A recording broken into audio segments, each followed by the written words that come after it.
श्रीं क्लीं श्रीं कुबेराय अष्टलक्ष्मी मम गृहे धनं पूरय पूरय नमः।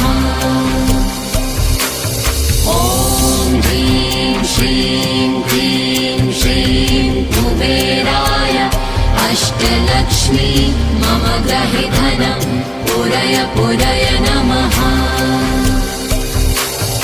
ॐ ह्रीं श्रीं क्लीं श्रीं कुबेराय अष्टलक्ष्मी मम गृहे धनं पूरय पूरय नमः।